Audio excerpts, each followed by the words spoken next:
Join me in the studio as political editor and host of 7:30, Chris Uhlmann. So, Chris, it's shaping up as a winner-take-all contest. The winner gets whatever's left of the Labor Party. Yes, Rosin, it might well be the smoking ruins of a once great party, but that is certainly the Prime Minister's plan. She made it quite clear that she wants, if she should lose this ballot on Monday, which she doesn't expect, that she would renounce any leadership ambitions in future and retire to the backbench. But that is not Kevin Rudd's plan, and it's been made widely known by his supporters that should he get what they see as a reasonable number, now there's a bit of argument over what a reasonable number might be, but there are 103 members of caucus, and if they get 30, 34, something like that, a third of caucus, then that allows him then to retire to the backbench but keep his ambitions alive, to continue to destabilise this party and have another go at the Prime Minister. That's what Paul Keating did. He got 44 votes out of a caucus of 110. He was gone for 6 months. There was another challenge and he took Bob Hawke the second time around, and that's certainly Kevin Rudd's plan. Now, the Prime Minister feels free now to talk about how dysfunctional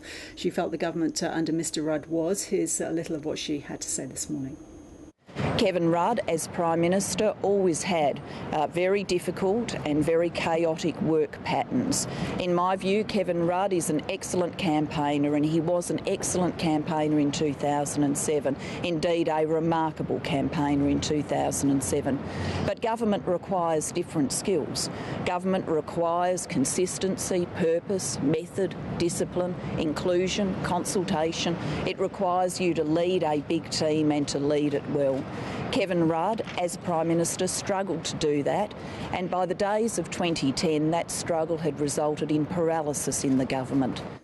So, Chris, the gloves well and truly off. Yeah, I was a little bit surprised that the Prime Minister went that far. Not so surprised that some of her generals did, because they are certainly trying to take paint on Kevin Rudd. And remember now, they are narrow casting to the 103 members of Labor's caucus and trying to remind them of the kind of leader that Kevin Rudd was, and that they don't believe that he's changed. Beyond that, there is a larger broadcast of the Australian people. He is still very popular with the Australian people, but the thing that bemuses many is that the closer you get to Kevin Rudd, the less you seem to like him. The further away you get from Kevin Rudd, the more you seem to like him, and unfortunately it works in reverse for Julia Gillard. Of course, Kevin Rudd may feel vulnerable to attacks on his character. This is the approach that he's taking today. Whatever our different political views, whatever they are, across the Australian political landscape, there is a place for civility. There is a place for actually conducting a debate in a way which gets to our vision for the nation, our positive policies for the future.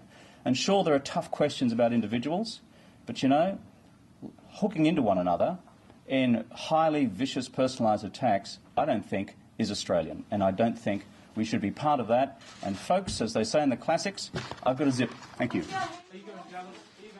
So, Chris, can Kevin Rudd defend his leadership style? And what about his tactics come Monday? He could decide that he won't put his hand up, that he wants a time of his own choosing for a ballot. On the first one, I think he can. To the public, he'll probably struggle a bit more with his caucus.